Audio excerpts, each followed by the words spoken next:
Assalamualaikum warahmatullahi wabarakatuh. Perkenalkan, nama saya Mungkin Bajia. Saya dari Fakultas Hukum kelas G. Di sini saya akan menjelaskan tentang zonasi hukum internasional. Zonasi hukum internasional merupakan sistem pembagian wilayah laut yang diatur secara komprehensif dalam United Nations Convention on the Law of the Sea atau UNCLOS 1982. Konvensi ini menjadi dasar hukum utama bagi negara-negara dalam menentukan batas kedaulatan, hak berdaulat, serta kewajiban mereka di wilayah laut. UNCLOS lahir untuk menciptakan kepastian hukum, mencegah konflik antar negara, serta menjamin keseimbangan antara kepentingan negara pantai dan kepentingan masyarakat internasional. Bagi Indonesia, konvensi ini memiliki arti yang sangat penting karena telah diratifikasi melalui Undang-Undang Nomor 17 Tahun 1985 dan menjadi landasan dalam pengaturan wilayah laut sebagai negara kepulauan. Pembagian zonasi laut dalam hukum internasional dimulai dari perairan pedalaman atau internal waters. Perairan pedalaman adalah seluruh wilayah perairan yang terletak di sisi dalam garis pangkal suatu negara. Untuk negara kepulauan seperti Indonesia, garis pangkal ditarik dengan menghubungkan titik-titik terluar pulau-pulau terluar. Di wilayah ini, negara memiliki kedaulatan penuh sebagaimana di wilayah daratan. Artinya, negara berhak sepenuhnya mengatur pelayaran, eksploitasi sumber daya, serta menolak atau mengizinkan kapal asing masuk. Tidak terdapat hak lintas damai otomatis bagi kapal asing di perairan pedalaman kecuali atas persetujuan negara yang bersangkutan. Di luar perairan pedalaman terdapat lautan teritorial atau territorial sea yang lebarnya maksimal 12 mil laut dari garis pangkal. Dalam zona ini, negara pantai juga memiliki kedaulatan penuh, termasuk atas ruang udara di atas laut dan dasar laut di bawahnya. Namun, berbeda dengan perairan pedalaman, di laut teritorial berlaku hak lintas damai atau innocent passage bagi kapal asing. Lintas damai berarti kapal asing dapat melintas sepanjang tidak mengancam keamanan, ketertiban, atau kepentingan negara pantai, serta tidak melakukan kegiatan seperti spionase, latihan militer, atau pencemaran lingkungan.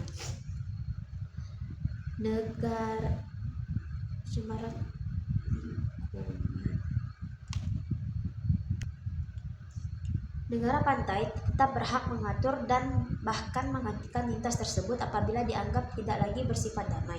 Zona berikutnya adalah zona tambahan yang membentang hingga 24 mil laut dari garis pangkal atau 12 mil di luar laut teritorial. Di zona ini negara tidak memiliki kedaulatan penuh tetapi mempunyai kewenangan terbatas untuk melakukan pengawasan dan penegakan hukum tertentu. Kewenangan tersebut terutama berkaitan dengan pencegahan dan penindakan pelanggaran hukum bea cukai, fisikal, imigrasi, dan karantina yang dapat terjadi di wilayah teritorialnya. Dengan demikian, zona tambahan berfungsi sebagai wilayah penyangga guna melindungi kepentingan hukum negara pantai. Lebih jauh lagi terdapat zona ekonomi eksklusif atau ZEE yang membentang hingga 200 mil laut dari garis pangkal. Dalam ZEE, negara pantai tidak memiliki kedaulatan penuh, tetapi memiliki hak berdaulat atau sovereign rights untuk melakukan eksplorasi dan eksploitasi sumber daya alam baik hayati seperti perikanan maupun non-hayati seperti minyak, gas, dan energi dari angin atau gelombang. Negara juga memiliki yurisdiksi dalam hal penelitian ilmiah, kedaulatan, dan perlindungan lingkungan laut. Meski demikian, negara lain tetap memiliki kebebasan navigasi dan penerbangan di wilayah ini. Konsep ZEE sangat penting bagi Indonesia karena wilayahnya yang luas menyimpan potensi ekonomi kelautan yang besar dan strategis. Selain ZEE, dikenal pula konsep landas kontinen, yaitu dasar laut dan tanah di bawahnya yang merupakan perpanjangan alami dari wilayah daratan suatu negara. Secara umum, landas kontinen dapat mencapai 200 mil laut, bahkan dapat diperluas hingga maksimal 350 mil laut apabila memenuhi syarat geologis tertentu sesuai ketentuan UNCLOS. Di wilayah ini, negara pantai memiliki hak eksklusif untuk mengeksplorasi dan mengeksploitasi sumber daya mineral serta organisme tertentu yang hidup menetap di dasar laut. Hak atas landas kontinen bersifat otomatis dan tidak bergantung pada deklarasi selama memenuhi kriteria hukum internasional. Di luar yurisdiksi nasional, negara manapun terdapat laut lepas atau high seas. Laut lepas merupakan wilayah yang terbuka bagi semua negara dan tidak dapat diklaim sebagai milik suatu negara. Di wilayah ini berlaku prinsip kebebasan laut lepas yang meliputi kebebasan navigasi, penerbangan, penangkapan ikan, pemasangan kabel bawah laut, serta penelitian ilmiah.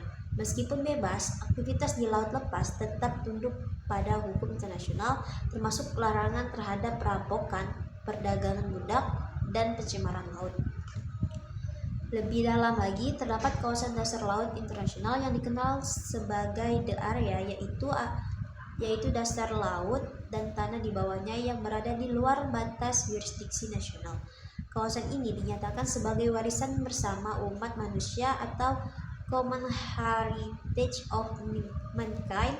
Pengelolaannya dilakukan oleh International Seabed Authority atau ICA yang bertugas mengatur eksplorasi dan eksploitasi sumber daya mineral di wilayah tersebut serta memastikan pembagian manfaat yang adil bagi seluruh umat manusia. Tidak ada satu negara pun yang boleh secara sepihak mengklaim atau menguasai kawasan ini. Secara keseluruhan, zonasi hukum laut internasional bertujuan menciptakan keseimbangan antara kedaulatan negara pantai dan kepentingan masyarakat internasional. Sistem ini memberikan kepastian hukum mengenai batas wilayah, hak eksploitasi sumber daya, serta mekanisme penyelesaian sengketa. Bagi Indonesia, sebagai negara kepulauan terbesar di dunia, pemahaman dan penerapan zonasi hukum laut sangat penting dalam menjaga kedaulatan, mengamankan sumber daya alam, serta memperkuat posisi strategis di jalur pelayaran internasional. Dengan adanya pembagian zona yang jelas, sebagaimana diatur dalam UNCLOS 1942, diharapkan tercipta ketertiban dan keadilan dalam pemanfaatan ruang laut secara global. Selanjutnya itu ada kesimpulan. Sebagai kesimpulan menyeluruh, pemahaman kita mengenai ruang laut global saat ini tidak terlepas dari peran vital UNCLOS 1982 atau Konvensi Perserikatan Bangsa-Bangsa tentang Hukum Laut. Konvensi ini bukan sekedar naskah hukum biasa, melainkan sebuah pencapaian diplomatik yang berhasil menciptakan keteraturan di atas wilayah yang mencakup lebih dari 700% permukaan bumi. Inti dari materi ini adalah bagaimana dunia internasional menyepakati pembagian wilayah laut ke dalam zona-zona hukum yang berbeda guna menyeimbangkan dua kepentingan yang seringkali berbenturan, yaitu keinginan negara pantai untuk menjaga keamanan serta kekayaan alamnya, dan kepentingan komunitas global untuk mempertahankan kebebasan navigasi serta perdagangan maritim. Pada lapisan pertama, kita mengenal wilayah yang berada di bawah kendali penuh negara pantai, yaitu perairan pedalaman, perairan kepulauan, dan laut teritorial. Laut teritorial yang membentang sejauh 12 mil laut dari garis pangkal merupakan wilayah di mana sebuah negara memiliki kedaulatan absolut, mencakup air, dasar laut, hingga ruang udara di atasnya.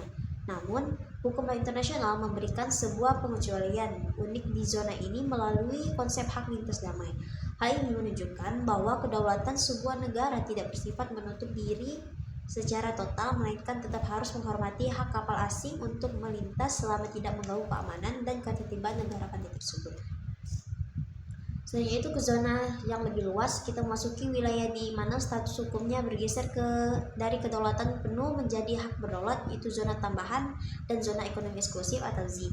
Di zona tambahan yang mencapai 24 mil, negara pantai memiliki kewenangan terbatas untuk mencegah dan menghukum pelanggaran terkait hukum bea cukai, fiskal, imigrasi, dan sanitasi. Sementara itu, ZEE yang membentang hingga 200 mil laut merupakan zona ekonomi paling krusial. Di sini, negara pantai memiliki hak eksklusif untuk mengeksploitasi seluruh sumber daya hayati seperti perikanan maupun non-hayati. Penting untuk digarisbawahi bahwa di ZEE, negara tidak memiliki kedaulatan atas wilayah airnya secara politis, sehingga kapal dan pesawat asing tetap memiliki kebebasan navigasi dan penerbangan layaknya di laut lepas. Selanjutnya kita harus memahami dimensi dasar laut melalui konsep landas kontinen. Berbeda dengan Z yang fokus pada kolom air, landas kontinen menitik beratkan pada kekayaan di dasar laut dan tanah di bawahnya, seperti cadangan minyak, gas bumi, dan mineral. Hak atas landas kontinen ini bisa melampaui 200 mil laut jika secara geologis dapat dibuktikan bahwa dasar laut tersebut merupakan kelanjutan alamiah dari daratan negara yang bersangkutan. Pengaturan ini memastikan bahwa setiap negara memiliki kepastian hukum dalam melakukan investasi jangka panjang pada sektor energi dan pertambangan bawah laut tanpa gangguan dari pihak asing. Sebagai penutup, bagian akhir dari pembagian zonasi ini adalah laut lepas dan kawasan dasar laut internasional. Di wilayah ini, prinsip yang berlaku adalah Common Heritage of Mankind atau warisan bersama umat manusia. Laut lepas tidak dapat diklaim oleh negara manapun dan terbuka bagi seluruh bangsa untuk tujuan damai. Kesimpulan utamanya adalah bahwa zonasi hukum laut internasional merupakan instrumen untuk mencegah anarki di samudera. Dengan adanya batasan yang jelas, potensi sengketa antar negara dapat diminimalisir dan pelestarian ekosistem laut dapat dijaga melalui kerjasama lintas batas yang terukur. Tanpa pemahaman yang mendalam mengenai zonasi ini, pengelolaan laut hanya akan menjadi sumber konflik tak berujung, bukan sumber kesejahteraan bersama. Baiklah, cukup sekian penjelasan dari saya. Mohon maaf jika ada kesalahan kata. Saya akhiri. Wassalamualaikum warahmatullahi wabarakatuh.